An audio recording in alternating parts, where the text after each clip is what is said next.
Hello everyone, welcome to another topic.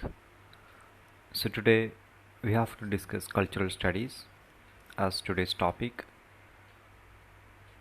Cultural studies is one of the important topic which is derived from the influence of Karl Marx and Friedrich Engels in a sense. So we can start with the textbook Cultural Studies. Okay. Cultural studies is an interdisciplinary field of study concerned with how cultural productions and reproduction in a society is determined by the social, political, and economic forces acting in that society. So, what's cultural studies? So, it's an interdisciplinary field of studies, which means we can see two subjects. We can see society as a subject as well as we can see culture as a subject. I mean, it's a study about socio-culture. So there we can see society, a study about society, social elements, and a study about cultural elements too. So society and culture will be there in cultural studies. So it became an interdisciplinary field of study. So it analyzes how cultural productions and reproductions in a society is determined by the social, political and economic forces acting in that society. So ഒരു സൊസൈറ്റിയിൽ നിലനിൽക്കുന്ന അധികാരം അല്ലെങ്കിൽ അവിടെ നിലനിൽക്കുന്ന സാമ്പത്തികമായിട്ടുള്ള സ്രോതസ്സുകൾ, ആ സ്രോതസ്സിന് കാരണമാകപ്പെടുന്ന ക്യാപിറ്റലിസ്റ്റ് ആളുകൾ അല്ലെങ്കിൽ വർക്കിംഗ് പീപ്പിൾ എല്ലാവരും. സോ ഒരു സമൂഹത്തിൽ പ്രൊഡക്ഷൻ എങ്ങനെയാണ് നടക്കുന്നത്, അതുപോലെ റീപ്രൊഡക്ഷൻ എങ്ങനെയാണ് നടക്കുന്നത്. പ്രൊഡക്ഷൻ മീൻസ് ആ ഒരു കൾച്ചറിനെ ബേസ് ചെയ്ത് വരുന്ന സമയത്ത് പ്രൊഡക്ഷൻ എന്തും വരാം. ഒരു ഫിലിം, ഒരു നോവൽ എഴുതുമ്പോൾ ആ കൾച്ചറിൻ്റെ പ്രൊഡക്ഷനാണ്. ഓക്കെ, അതുപോലെ എഡ്യൂക്കേഷൻ കൾച്ചർ പ്രൊഡക്ഷനായിട്ട് വരുന്നുണ്ട്. സോ ഒരുപാട് കാര്യങ്ങൾ, ആർട്സ്, കലാപരമായിട്ടുള്ള കാര്യങ്ങൾ, architectures, paintings, everything. So it's all about the part of cultural productions. So ഇങ്ങനെയുള്ള കാര്യങ്ങൾ, കൾച്ചറൽ പ്രൊഡക്ഷൻസും കൾച്ചറൽ റീപ്രൊഡക്ഷൻസും എല്ലാം തന്നെ സോഷ്യലായിട്ടും പൊളിറ്റിക്കലായിട്ടും എക്കണോമിക്കലായിട്ടുള്ള ഫോഴ്സുകളാൽ എങ്ങനെയാണ് ഡിറ്റർമിൻ ചെയ്യപ്പെടുന്നത്, അതിനെക്കുറിച്ചാണ് ഇവർ പഠിക്കുന്നത്. എങ്ങനെയാണിത് നിയന്ത്രിക്കപ്പെട്ട് മുന്നോട്ട് പോകുന്നത്, എങ്ങനെയാണ് ഇതിൻ്റെ കാര്യങ്ങൾ തീരുമാനിക്കപ്പെടുന്നത്, ഇന്നതാവണം ഈ കൾച്ചറിലൂടെ മുന്നോട്ട് പോകേണ്ടത്, ഇന്നതാവണം ഈ ഒരു സൊസൈറ്റിയിൽ, ഈ ഒരു സമൂഹത്തിൽ ഇവിടുത്തെ സംസ്കാരമായിട്ട് വരേണ്ടത് ഇന്നതാവണം, അല്ലെങ്കിൽ ഇന്നതാണ് ഇവിടുത്തെ സംസ്കാരം. ഇത് തീരുമാനിക്കുന്നത് ആരാണ്? അത് തീരുമാനിക്കുന്നതിന് പിറകിലുള്ള ഒരു ഫോഴ്സ്, ആ ഒരു ഫോഴ്സ് ആരിൽ നിന്നാണ് വരുന്നത്? ഒരു സൊസൈറ്റിയിൽ ഇങ്ങനെയുള്ള ഫോഴ്സുകൾ വരുന്നത് എവിടെ നിന്നാണ്? ഇങ്ങനെയുള്ള കാര്യങ്ങൾ കംപ്ലീറ്റ് ഇവർ കൾച്ചർ സ്റ്റഡീസിൽ അനലൈസ് ചെയ്യുന്നുണ്ട്. Okay, it also seeks to understand how culture can change the existing world and its order. നിലനിൽക്കുന്ന ഈ ഒരു ലോകത്തെ തന്നെ എങ്ങനെ കൾച്ചർ സ്റ്റഡീസ് അല്ലെങ്കിൽ കൾച്ചർ മാറ്റുന്നുണ്ട് എന്നുകൂടെ നമുക്കിവിടെ കാണാൻ പറ്റും, ഇവിടെ പരിശോധിക്കാൻ വേണ്ടിയിട്ട് പറ്റും. ലോകത്ത് മാറ്റങ്ങൾ കൊണ്ടുവരുന്നത് കൾച്ചറിലൂടെയാണ്, സംസ്കാരത്തിലൂടെയാണ്. ഓക്കെ, ഇപ്പോൾ ട്രഡീഷണൽ പേയ്മെൻറ്റുകളിൽ നിന്ന് നമ്മൾ ഡിജിറ്റൽ പേയ്മെൻറ്റിലോട്ട് മാറി, ട്രഡീഷണൽ ബുക്കുകളിൽ നിന്ന് ഈ ബുക്കുകളിലോട്ടും, ട്രഡീഷണൽ ന്യൂസ് പേപ്പേഴ്സിൽ നിന്ന് ഈ ന്യൂസ് പേപ്പേഴ്സിലോട്ടും, ഈ മാഗസീൻസിലോട്ടും എല്ലാം നമ്മൾ മാറി. സോ എങ്ങനെയാണ് കൾച്ചറിൽ വരുന്ന ചേഞ്ച് ലോകത്തെ തന്നെ മാറ്റിമറിക്കാൻ കാരണമാകുന്നതെന്നും ഇവർ ഇതിലൂടെ പഠിക്കുന്നുണ്ട്, അനലൈസ് ചെയ്യുന്നുണ്ട്. So it's a principles and methodology of cultural analysis is significantly informed and influenced by Marxist critique of cultural and society. അപ്പോൾ ഇതിൻ്റെ ഒരു ബേസ് എന്ന് പറയുന്നത് ഈ ഒരു കൾച്ചറൽ സ്റ്റഡീസിലൂടെ മുന്നോട്ട് വയ്ക്കുന്ന അവരുടെ ആ ഒരു മെത്തഡോളജി, അവരുടെ ആ ഒരു പ്രവർത്തന രീതി അല്ലെങ്കിൽ അവരുടെ തത്വങ്ങൾ, ഇതെല്ലാം അവർ ഇൻഫ്ലുവൻസ് ചെയ്യപ്പെട്ടിരിക്കുന്നത് മാർക്സിസ്റ്റ് വിമർശനത്തിൽ നിന്നാണ്. കൾച്ചറിനെയും സൊസൈറ്റിയെയും എല്ലാം മാർക്സിസ്റ്റ് വ്യൂ പോയിൻറ്റിലൂടെയുള്ള വിമർശനങ്ങൾ പല വിമർശകരും നടത്തിയിട്ടുണ്ട്. I mean Marxist scholars like the members of Frankfurt school, such a people like that. So those people influenced the cultural critics very much. ഇപ്പോൾ കൾച്ചർ സ്റ്റഡീസിൽ ഏറ്റവും കൂടുതൽ ഇൻഫ്ലുവൻസ് ആയിരിക്കുന്നത് കുറച്ച് വ്യക്തികളുണ്ട്. അവർ ആ വ്യക്തികളോട് പറയുന്നുണ്ട്, പക്ഷെ അവർ ഇൻഫ്ലുവൻസ് ചെയ്യപ്പെട്ടിരിക്കുന്നത് മാർക്സിസ്റ്റ് തിങ്കിങ്ങിൻ്റെ ബേസിലാണ്. As Lawrence Grossberg writes. ഇപ്പോൾ ലോറൻസ് ഗ്രോസ്ബർഗ് എന്നുള്ളൊരു ക്രിട്ടിക് ഇവിടെ കൾച്ചർ സ്റ്റഡീസിനെ ഡിഫൈൻ ചെയ്യുന്നുണ്ട്. So cultural studies explores the historical possibilities of transforming people's lived realities and relations of power within which those realities are constructed. അപ്പോൾ Lawrence ഗ്രോസ്ബർഗ് പറയുന്നത് culture സ്റ്റഡീസിൽ ഒരുപാട് കാര്യങ്ങൾ explore ചെയ്യപ്പെടുന്നുണ്ട്, ഒരുപാട് കാര്യങ്ങൾ അതിൽ പരിവേഷണം നടത്തപ്പെടുന്നുണ്ട്. സോ അതിൽ പ്രധാനമായിട്ടും അവർ അനലൈസ് ചെയ്യുന്നത് ഹിസ്റ്ററിയെയാണ്.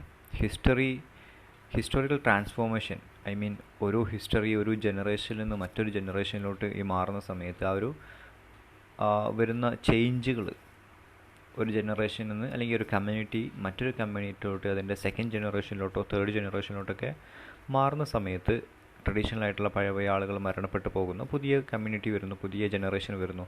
ആ സമയത്ത് കൾച്ചറിൽ നടക്കുന്ന ചേഞ്ചസ് ഇവർ അനലൈസ് ചെയ്യുന്നു. അതുപോലെ ആളുകളുടെ ലിവ്ഡ് റിയാലിറ്റീസ്, ആളുകൾ ജീവിച്ചു പോരുന്ന യാഥാർത്ഥ്യം നിറഞ്ഞിട്ടുള്ള സാഹചര്യങ്ങൾ അനലൈസ് ചെയ്യുകയും ആളുകളുടെ ഐഡിയോളജി കൺസ്ട്രക്റ്റ് ചെയ്യപ്പെടാൻ കാരണമാകുന്ന ആശയങ്ങളും ഐഡിയകളും വിശ്വാസ സംഹിതകളും ഇവർ അനലൈസ് ചെയ്യുന്നു കൾച്ചർ സ്റ്റഡീസിൽ. സോ അങ്ങനെ ഒരുപാട് കാര്യങ്ങൾ കൾച്ചർ സ്റ്റഡീസിൻ്റെ കീഴിൽ വരുന്നുണ്ട്. സോ ഹിസ്റ്റോറിക്കൽ അനാലിസിസ് വരുന്നുണ്ട്, ഐഡിയോളജിക്കൽ അനാലിസിസ് വരുന്നുണ്ട്. ഒരു വ്യക്തിയുടെ പ്രത്യയ ശാസ്ത്രത്തെ എങ്ങനെ സമൂഹം അല്ലെങ്കിൽ സംസ്കാരം കൾച്ചർ ഇൻഫ്ലുവൻസ് ചെയ്യപ്പെടുന്നു എന്നുള്ളതിനെക്കുറിച്ച് അവർ പഠിക്കുന്നുണ്ട്. So cultural studies critically questions the common understandings, beliefs and histories that shape the society. അപ്പോൾ ഒരു സമൂഹത്തെ ഉണ്ടാക്കുന്ന ഒരു സമൂഹത്തെ ബിൽഡ് ചെയ്ത് ഷേപ്പ് ചെയ്ത് കൊണ്ടുവരുന്ന വിശ്വാസങ്ങൾ, അവർ കേൾക്കുന്ന ചരിത്രങ്ങൾ, പണ്ട് ഇങ്ങനെയൊക്കെ നടന്നിട്ടുണ്ട്, അതുകൊണ്ട് നമ്മുടെ പൂർവികന്മാർ ഇങ്ങനെയൊക്കെ ചെയ്തിട്ടുണ്ട്, അതുകൊണ്ട് നമ്മളത് കീപ്പ് ചെയ്യാൻ ബാധ്യസ്ഥരാണ്. അങ്ങനെയുള്ള ഒരുപാട് ഹിസ്റ്റോറിക്കൽ ബാക്ക്ഗ്രൗണ്ട്സ്, കോമൺ അണ്ടർസ്റ്റാൻഡിങ്സ്, ഇങ്ങനെയുള്ള ഒരുപാട് കാര്യങ്ങളെ കൾച്ചർ സ്റ്റഡീസിൽ ക്രിട്ടിക്കലി ക്വസ്റ്റ്യൻസ് ചെയ്യുന്നുണ്ട്, വിമർശനത്തിന് വിധേയമാക്കി നല്ല രീതിയിൽ അതിനെ പഠിക്കുകയാണ് ഇവർ ചെയ്യുന്നത്.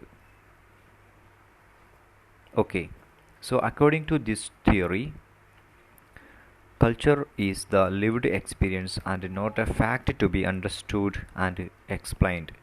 സോ വളരെ സിമ്പിളായിട്ട് മനസ്സിലാക്കാൻ പറ്റും,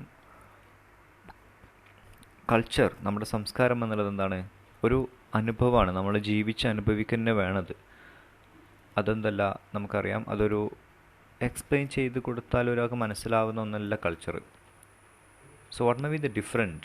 The culture that we experience is not the culture that the people of America experience actually. The culture in China is very different from the culture of India. So for the people of China, the culture will be completely based on their ideology, their religions. But in India, it can be very, very different.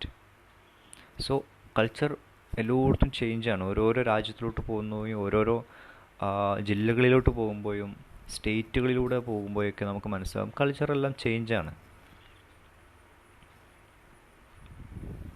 So culture എന്ന് പറയുന്നത് ഒരു വ്യക്തിയുടെ അനുഭവമാണ്, ഒരു വ്യക്തി ജീവിച്ച് അനുഭവിക്കുന്നതാണ് അദ്ദേഹത്തിൻ്റെ culture. Okay, so അദ്ദേഹം എവിടെയാണ് പോകുന്നത് ആ കൾച്ചറിൽ അദ്ദേഹം ഇൻക്ലൂഡ് ആവുന്നു.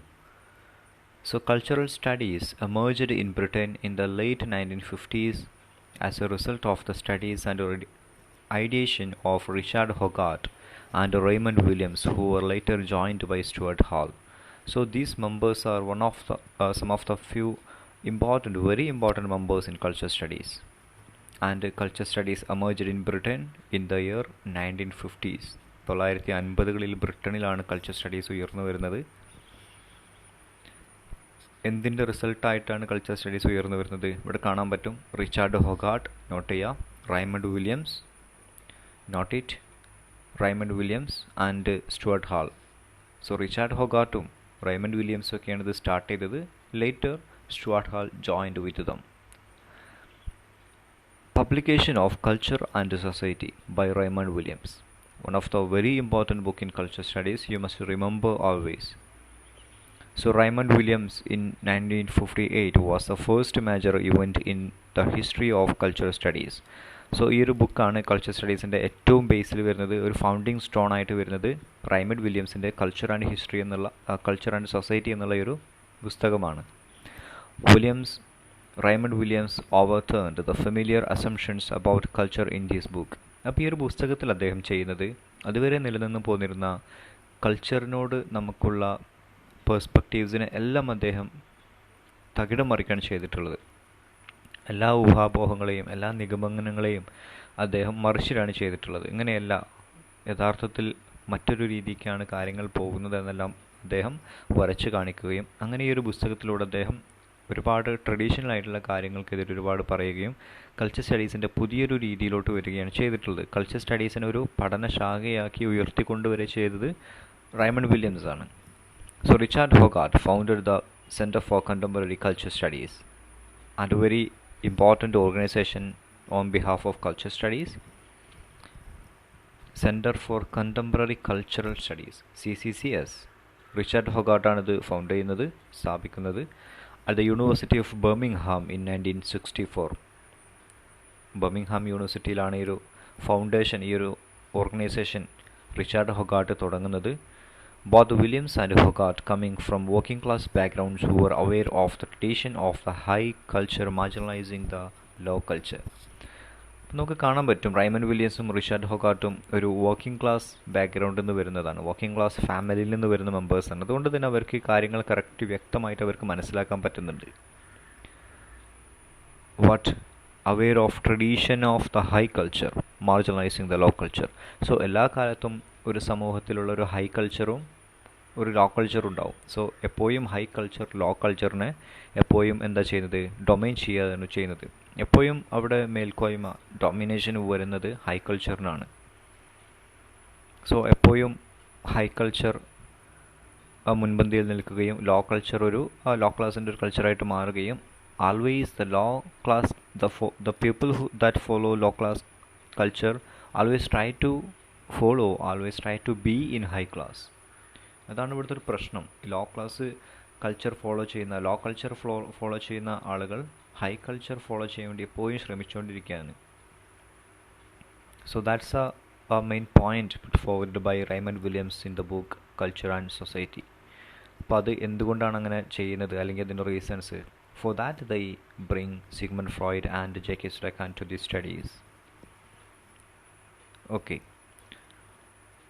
They pioneered inquiries about the cultural practices of the working class and the marginalized sections. അപ്പോൾ ഇവർ ഒരുപാട് എൻക്വയറീസ് മുന്നോട്ട് വെച്ചിട്ടുണ്ട്, ഒരുപാട് എൻക്വയറീസ് ഈ ഒരു പഠന മേഖലയിലായിട്ട് കൊണ്ടുവന്നിട്ടുണ്ട്. എന്തിനെ കുറിച്ചാണത് എൻക്വയറീസ് ഇവർ കൊണ്ടുവന്നിട്ടുള്ളത്? വർക്കിംഗ് ക്ലാസ് പീപ്പിൾ, അതുപോലെ മാർജിനലൈസ്ഡ് കമ്മ്യൂണിറ്റി, ഈ രണ്ട് ആളുകളും ഒരു കൾച്ചറിൻ്റെ അല്ലെങ്കിൽ കൾച്ചറൽ പ്രാക്ടീസിൻ്റെ ഭാഗമായി തീരുന്നത് എങ്ങനെയാണ്? ഇവർ ഒരു കൾച്ചറിൻ്റെ ഒരു സംസ്കാരത്തിൻ്റെ ഏത് തട്ടിലാണ് ഇവർ ജീവിക്കുന്നത്, ഏത് ഭാഗത്താണ് ഇവരുടെ പൊസിഷൻ? ഇങ്ങനെയുള്ള വർക്കിംഗ് ക്ലാസ് പീപ്പിളിനെയും മാർജിനലൈസ്ഡ് കാറ്റഗറിയെയും കുറിച്ച് ഒരുപാട് പഠനങ്ങൾ കൾച്ചറുമായി ബേസ് ചെയ്തിട്ട്, സംസ്കാരവുമായി ബേസ് ചെയ്തിട്ട് നടത്തിയിട്ടുള്ള വ്യക്തികളാണ് റൈമണ്ട് വില്യംസും റിച്ചാർഡ് ഹൊഗാർട്ടും സ്റ്റുവർട്ട് ഹാളും എല്ലാം. Together, the works of Williams, Hall and Hogarth made the culture studies a prominent academic and theoretical field of all over the world. So, you can see the founding figures in culture studies: Richard Hogarth, Raymond Williams and Stuart Hall. And you have to understand, Richard Hogarth founded the Center for Contemporary Culture Studies in Birmingham University in 1964. So ഇത്രയും കാര്യങ്ങളാണ് ഇവിടെ നമുക്ക് discuss ചെയ്യാൻ വേണ്ടിയിട്ടുള്ള ഒരു introduction എന്നുള്ള രീതിയിൽ.